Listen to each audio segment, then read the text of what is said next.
moi, ma position, c'est que ce qui est juste, c'est ce que dit la loi. Voilà, c'est tout. Et la loi, elle ne se réfère pas à un ordre naturel, elle se réfère à un rapport de force à un moment donné, et point final.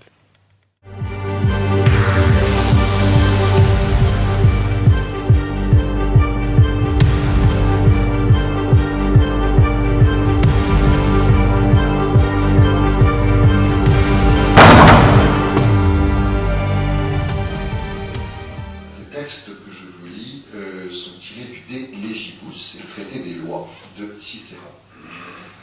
Ce qui est complètement insensé, c'est de considérer comme étant juste tout ce qui figure dans les institutions et les lois des peuples. Il n'y a en effet qu'un droit unique qui astreint la société humaine et que fonde une loi unique.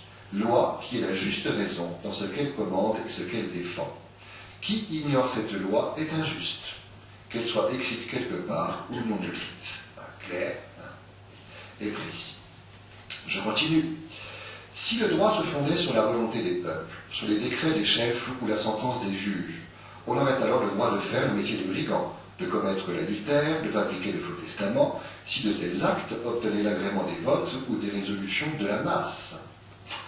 Mais si l'opinion ou la volonté de gens insensés jouent un tel pouvoir qu'ils peuvent, par leur vote, renverser l'ordre de la nature, pourquoi ne décide-t-il pas que ce qui est mauvais et nuisible passera dorénavant pour bon et salutaire?